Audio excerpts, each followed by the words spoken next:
Պարոն Փաշինյան, ամբողջ քարոզարշավը դուք կառուցեցիք խաղաղության օրակարգի վրա եւ հիմա ընտրություններից անմիջապես հետո Ադրբեջանը խոսում է արևմտյան Ադրբեջանի մասին, նրանց պատգամավորներն ասում են խաղաղության օրակարգում պետք է օրակարգային հարց լինի նաեւ ադրբեջանցիների վերադարձի հարցը, արդյոք այս խոսույթը երբ կա, չի նշանակում, որ խաղաղության օրակարգը եւ խաղաղության գործընթացը վտանգի տակ է կամ տապալված է եւ ինչու է Ադրբեջանը նոր թափով սկսել այն խոսույթը, որը ինչ որ этаպում կարծես թե նախընտրական այդ շրջանում դադարեցրել է։ Եվ երկրորդ հարցը նիստում դուք խոսեցիք ԵԱՏՄ-ի հետ կապված եւ մի այսպիսի հայտարարություն արեցիք, թե ԵԱՏՄ-ն դեռ ինքը պետք է ասի կա, թե չկա Հայաստանի քաղաքական, տնտեսական կյանքում։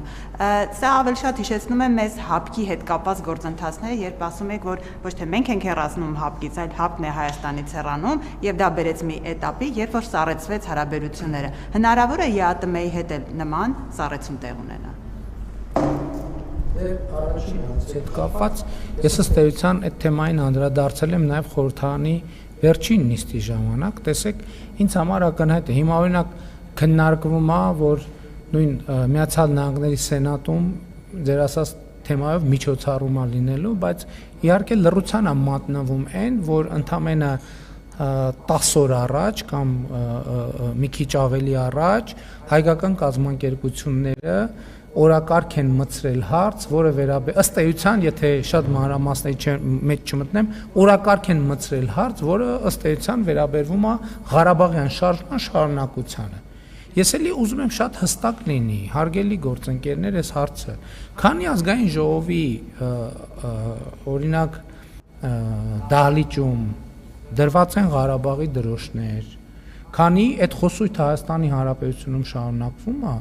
այդ հայլայն ձևով դա շարունակվելու է, դա ընդամենը մեկը մյուսին պայմանավորող գործոն է։ Չէ, մենք ես եմ իշխանության, դրա համար ես եմ ասում այս ամեն ինչի մասին։ Եվ ես ասում եմ, որ այդ ամեն ինչը չունի գործնական կիրառական նշանակություն եւ չի ունենալու այնքան գործնական կիրառական նշանակություն, քանի դեռ մենք իշխանություն ենք եւ այդ հարցում հստակ դիրքորոշում ենք արտահայտում։ Այսինքն ինչ եմ ասում, սա էլի չմեկնաբանվի, որ տենց մեր իշխանություն լինելու լոբինգ ենք անում մենք։ Շատ բարձ պատճառով, մարտիկ օրակարգերով, ես նախորդ բանում էլ ասացի, չէ՞։ Հայաստան դաշինքի առաջնորդը ասում է 29743 քառակուսի կիլոմետրով չպետք է բավարարվի Հայաստանի Հանրապետությունը, բայց ինչ պետք է անի։ Այսինքն այդ միայն ընտրություններով չի, բոլոր լսում են, չէ՞, թե Հայաստանում ինչ են խոսում, ինչ է կատարվում։ Ես շատ ուղիղ ասում եմ, Միացյալ Նահանգների դաշնակցական լոբինգը ինչքան այդ ուղղությամբ ջանքեր գործադրեց, ինչքան քայլեր արեց, ստանալու են, այսինքն ցանկացած քայլ, որը հակասում է Հայաստանի Հանրապետության ժողովրդի կատարած ընտրությանը, ժողովուրդը ասել է, որ Ղարաբաղի շարժումը չի շարունակվում, չի շարունակվելու։ Հիմա ցանկացած փորձ այլ մակարդակներում Ղարաբաղի շարժումը շարունակելու բերելու է հայլային արձագանքներ։ Ընդ որում ես ուզում եմ մեզ բոլորիս բան անել, ուշադրությունը հրավիրել, որ կարա այդ process-ը կարա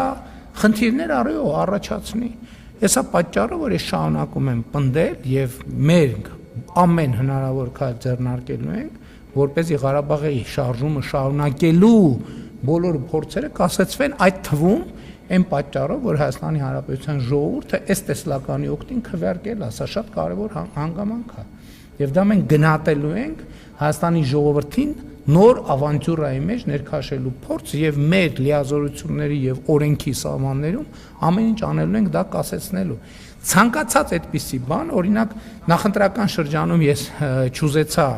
դրա մասին շատ մանրամասն խոսել, խոսում էր, որ նույն Նախճեվանում ինչ որ միջոցառում է տեղի ունեցել, բայց մենք չէինք ասում Հայաստանում օրինակ ինչ մասշտաբային միջոցառում է տեղի ունեցել դրան նախորդած շրջանում եւ ինչ շեշտադրումներ են արվել եւ այլն եւ այսպես շարունակ։ Մենք ես ելի եմ ասում, ես ուզում եմ ճիշտ հասկանալ, ես ոչ թե մեղադրում եմ ինչ որ մեկին, ոչ թե ես պարզապես ուզում եմ, դուք հարց եք տալիս, ես եւ հանրությունն էլ հետևում է մեր խոսակցությանը, ես ուզում եմ, որ մենք խնդրի կոնտեքստը հասկանանք, հասկանանք պատճառահետևանքային կապերը։ Ընդ որում ասում եմ, այդտեղ այդ բանն էլ է անիմաստ, ով առաջինը սկսեց, ով երկրորդը սկսեց։ Որտեվ դրա սկիզբն էլ այդ նույնն է, թե գնանք փորձենք հասկանալ Ղարաբաղի շարժումը ոնց սկսեց, ով էր ճիշտ, ով էր սխալ եւ այլն եւ այլն։ Այսինքն ամենամեկնարկի կետը դա չենք գտնի, եթե փորձենք Ադրբեջանի հետ այդ կետը գտնել։ Մենք մեր ճշմարտությունը ունենք եւ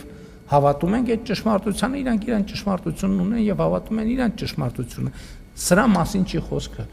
Խոսքը նրա մասին է, որ պետքա դադարեցնել։ Եվ իմ առաջարկած ռազմավարական գործարքը հենց դրա մասին է։ Հայաստանը եւ Ադրբեջանը պետքա իրար հանգիստ թողեն։ Հանգիստ թողելու ձևը Ղարաբաղի շարժումը չշարունակելը Հայաստանում եւ Ադրբեջանում է այս տրամաբանության հետ առնչվող գործողություն չանելը, որովհետեւ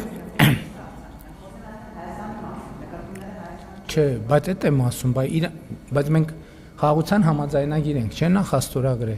որտեղ ասել են, որ Ալմաթայի հռչակագրի հիման վրա ճանաչում ենք միմյանց տարածքային ամբողջականությունը, ինքնիշխանությունը, քաղաքական անկախությունը։ Հիմա հարց է հնչում, Հայաստանի Հանրապետությունը այս իրոք ճանաչում է, հիմա ընտրություններից հետո առավել եւս ժողովուրդն էլ վերահաստատեց դա։ Այդ դրանից հետո հարց է ծագում, բայց ինչի է խորհրդանի դահլիճում Ղարաբաղի դրոշները դրած։ Էլի եմ ասում, հա? Իրանք ով։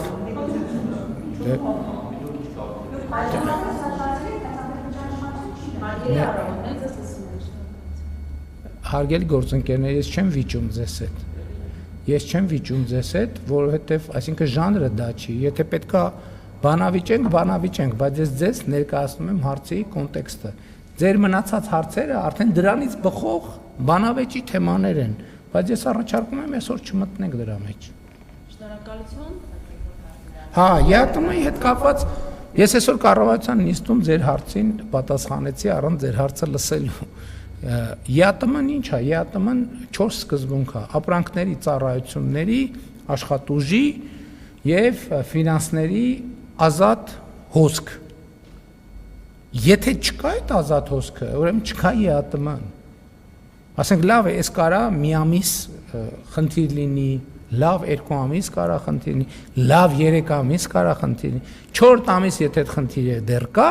նշանակում է ԵԱՏՄ չկա։ Հետևաբար, եթե ԵԱՏՄ-ն հայտարարում է, որ ինքը չկա, մենք ինչ անենք։ Է չկա։ Չլինի։ Շնորհակալություն։ Իմիջայլոց ասեմ նաև, քանի որ տնտեսական այսօր հրապարակվեց տնտեսական մեր ցուցանիշները, մայիս ամսին մենք 11% տնտեսական ակտիվության ցուցանիշ ենք ունեցել եւ 8% հունվար մայիսի տնտեսական ակտիվության ցուցանիշն է։ Հաջորդը վարամակարան։ Մեր կարճ հարց նախ այն